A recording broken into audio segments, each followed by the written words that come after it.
Hi everyone, welcome to the newest edition of our interview series, a BookTrib and Maramos Media production. We are thrilled to be chatting with New York Times and USA Today bestselling author B.J. Daniels. B.J. is a Western romance writer who's written 10 series, which I'm sure you're all familiar with, including Montana Hamilton's and the McCall's Montana series. B.J.'s latest novel in the Montana Hamilton series, Into Dust, released on July 26th. Thank you so much for joining us, B.J. Oh, thank you. It's wonderful to be here. Absolutely. Let's start out talking about Into Dust. It is the fifth book in the series. So what can you tell us about the book and who we're meeting in this one? Well, each book is about one of the Hamilton sisters, and this one is about Cassidy. Cassidy's been away at college. She's got her master's degree. She's done everything to stay away from the ranch because her father's running for president, and she doesn't want anything to do with the notoriety. But of course, it catches up with her. Right. Absolutely. This whole series, it's funny because this whole series kind of took off. I had each book stands alone. Each book tells the story of one of the sisters. However, there's this overarching mystery that began in Wild Horses that has a life of its own. For a long time, we all wondered what was going on, and I think it'll go right up until the last book. This is the fifth book. There's one more, Honor Bound, and it's been as crazy a ride for me as it has been for my readers, because the character in Wild Horses parachuted into the story, and I had no idea what her story was, and so it's been really fun for me to find out. If you can't tell, I'm a seat of the pants writer. I love that. What was your favorite part, maybe outside of the mystery that you created, about creating this storyline, particularly between Cassidy and Jack? It was really fun because they both knew things that the other one didn't. So they both had secrets right from the beginning. Right. Jack knew a little bit more about what was going on than Cassidy did. But I loved what happened with them in the story. I have to admit, in this book, because I'm a seat of the pants writer, I often paint myself into a corner. But with this book, it was insane because I got to the point where I realized I was going to have to kill both of them because there was no way they could get out of this mess. There was just no way. Fortunately, they did get out. Woo, thank gosh. Now, as you mentioned, Cassidy is the presidential candidate's daughter. That Jack and Cassidy meet under kind of unique circumstances. Where did you come up with this idea? It's kind of fun and different to put into a Western romance. Well, I have no idea where all of this comes from. I think I've mentioned before that a friend of mine says it comes from outer space and we just type. And I think that's probably true because I have no idea where this stuff comes from. But with Cassidy, the fact that she wanted to stay away from home and not be involved in any of this, she is drawn into it when she's almost kidnapped off a street in Houston, Texas. And so obviously she can't stay away from it. And the more that the two of them, Jack and Cassidy, get into it, they find out they have a lot in common. So because they are definitely involved in the plot of this 6-book series, whether they like it or not. Now, can we expect returning characters from the previous books to show up in Into Dust? Absolutely. I have one couple, the sheriff and his girlfriend, well, who's now his wife, Nettie, and they're quite fun. And a lot of readers love them because they're an older couple who found love, which is always fun. And their story continues. It's a continuing story right to book 6 too, what happens with them. So it makes it a lot of fun. I like a lot of things going on in a book. Absolutely. And sometimes it's a bit much for some of my readers, but most of my readers are they're with me, so it's great. Okay, good. So does it get harder? Do you find it harder or maybe easier to write as a series goes on, or are there things that stump you the longer the series gets? It's interesting because the series, what happens is you set up your world, and once you set up that world, it's really easy. And I think that's why series are so much fun, because I get to go back as well as readers, and I love going back because I love seeing these characters grow and change and see what happens to them. And so, in a lot of ways, a series is much easier, especially for an author. This series, like I said, it had a life of its own, and it's really funny because I was writing. My husband and I, we'd gone to another town close by, and I was riding on my Alpha Smart on the way home, and I suddenly said to him, "Oh no!" I said, "One of my characters is running for president," and he said, "Well," he said, you know nothing about politics." He said, "You don't want a character who's running for president." And I said, "I don't, but I have one." I mean, it wasn't like I could say, "No, he's not running for president." Once I realized he was running for president, he was running for president. So I had to learn a lot about politics to write this series. Like I said, my characters have a life of their own, and I have no idea where it comes from, but he was running for president, and that was that. I love it. You just knew you had to go with it. Yep. So book 6 is Honor Bound, as you mentioned, and that's out in October. How did it kind of feel to wrap up the series once you were finished writing it? It was sad. It was sad. I didn't want to leave these characters. I had lived with them for 2 years, and so you get really attached. Absolutely. And it had been such a fun series that it had so many surprises in it for me as well as my readers that I didn't want to leave them. And I thought, I will never write another series that was this fun. Of course, meantime, I've started a new series, and of course, it's already fun. But at the time when you're finishing, it does feel like, oh no, you're very sad. But it wraps up everything. Everyone was worried, I think, from book 1 if I was going to wrap it all up, but I definitely do. Oh, that's amazing. Fans will be very happy to hear that. What theme or themes did you try now that you've finished writing it to carry throughout this particular series? I know you said there's one particular mystery storyline, but is there anything else that you brought through to kind of keep it consistent? I think every series has a lot of themes, and each book has its own themes. It's really funny because I've never sat down and thought, what is the theme of this book going to be? Because of the way I write, I have no idea. But when I get through, I used to belong to this writers group when I lived in another town that had a lot of writers. Where I live now, there's very few writers. I'm one of the very only one, actually. So it's a very small town. But I used to go to this writers group, and I would read something, and then one of them would tell me what my theme was. But apparently I have themes. I just don't know what they are. Yeah, and when you get done, you realize there are a lot of themes that run through fun. Yeah, so it's fun. There's threads that go through that I don't plan, obviously. Right. There. Yeah. So so much of it is subconscious. Yeah. Absolutely, to kind of organically, fall into place. So your book cover represents Montana beautifully. Are you involved in that process at all of picking what it is going to be or how it's going to look? They ask us questions, and we tell them what we think should be on the cover, and then they do whatever they want. But yes, you're kind of involved in that. It's always going to be Montana because I live here. I love the state. I write about Montana.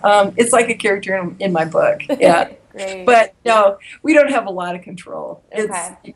Yeah, sometimes, it's really funny, though, because sometimes I'm not wild about the hero, but what he looks like, what I think he looks like.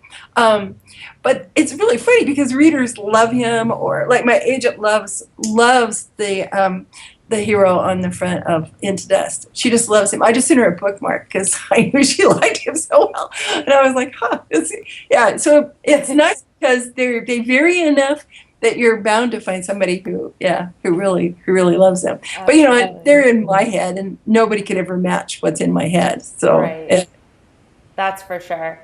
So Cassidy is one of 5 daughters. Do you relate at all to that? Are you from a big family, or was that out of the norm?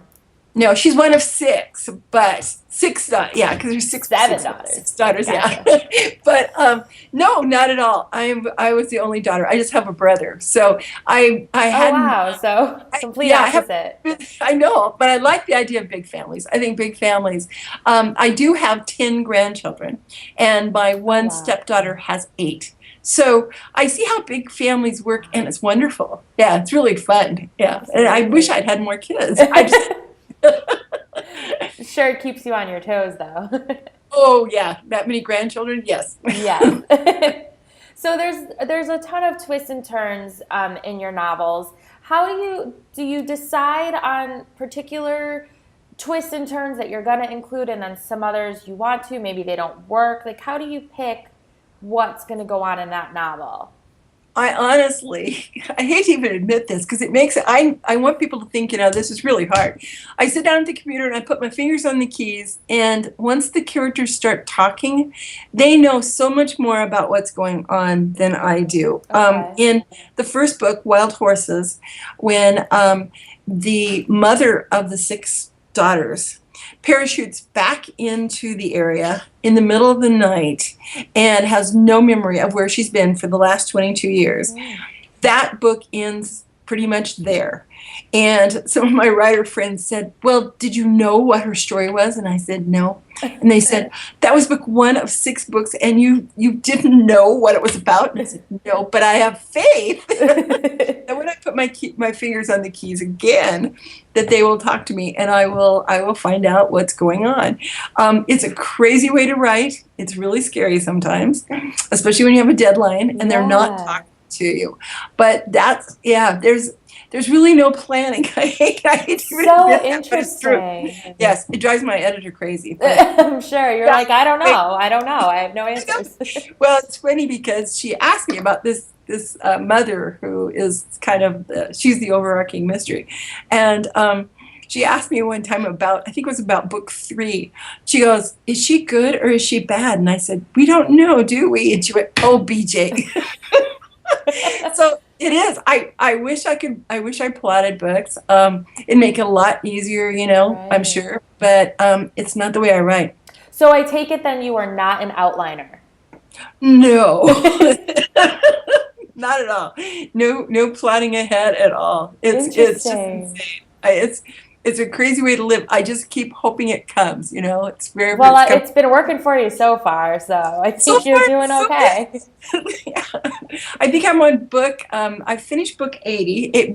Actually, Honor Bound, I think, is book 80. Wow. And so I'm working on the new series and just having fun with it now. Amazing. Yeah. That's a great accomplishment. Congratulations.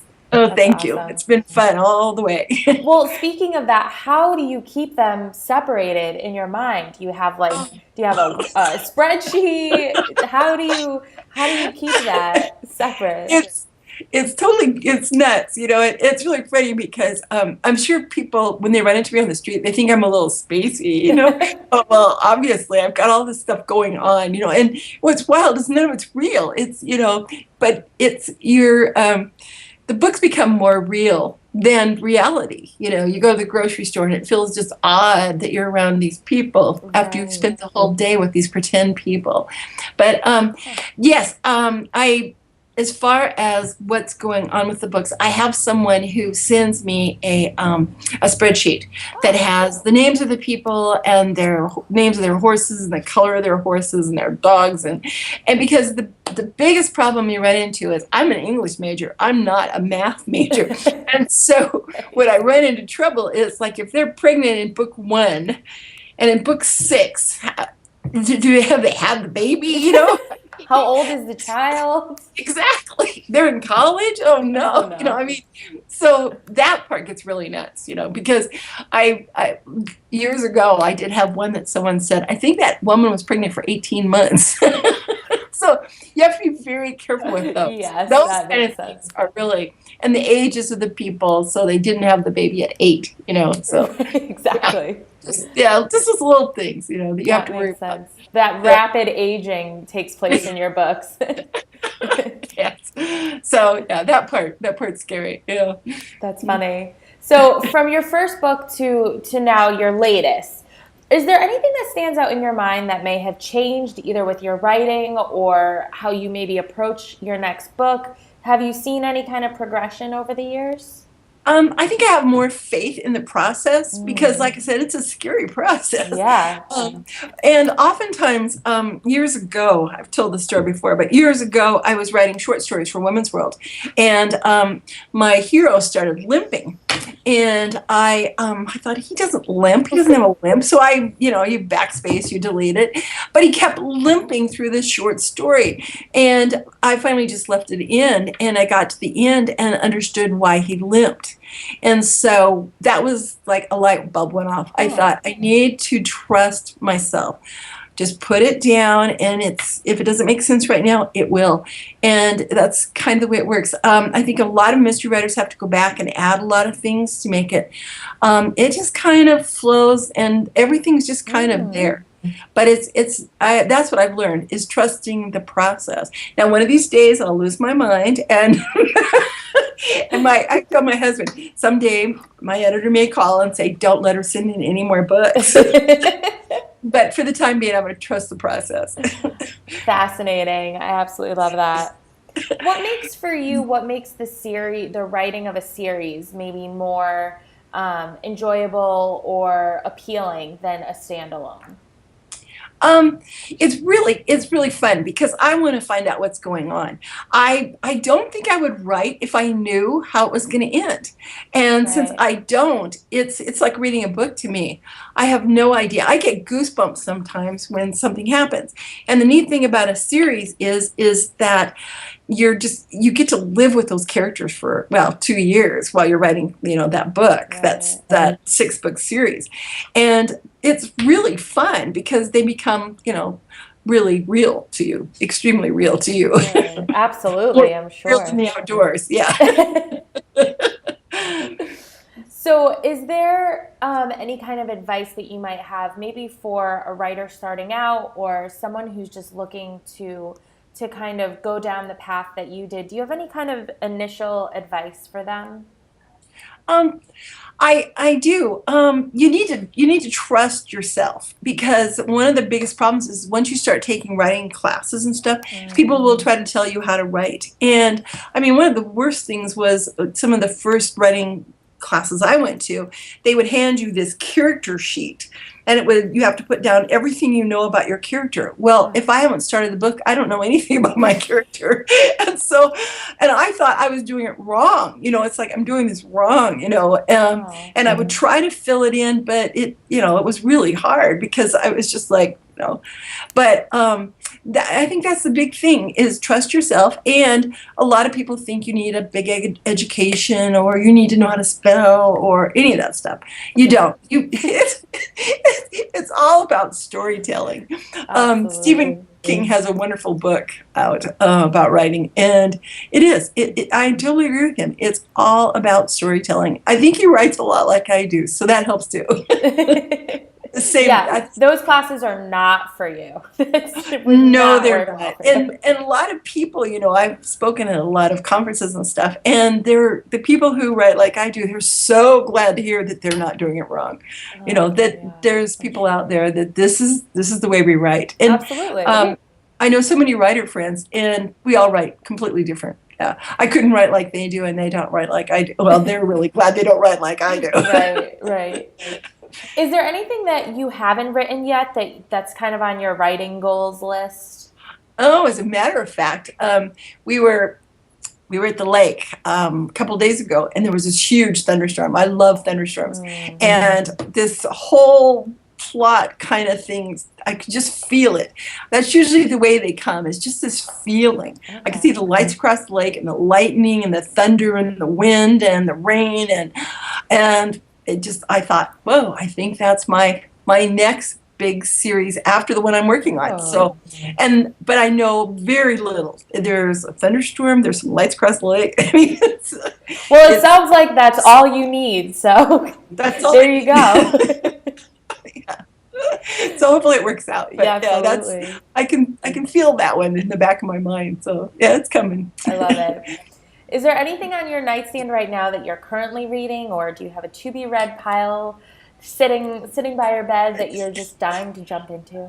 I I always do. I always have tons of books around. I just finished a Stephen King one, actually. Oh, great. Okay. I read a lot of thrillers. I don't read a lot of romantic suspense because that's what I write. Okay. That's probably not the way to do it, but I just soon, yeah, not. And then I also read a lot of literary kind of mysteries, that sort of thing. I like those too. So actually, on my nightstand right now, I have a bunch of things on my phone that I listen to at night. Oh, And I'm listening to one called "The Woman in Cabin 10," I believe. It's what I'm listening to now. that I have sounds no familiar. idea.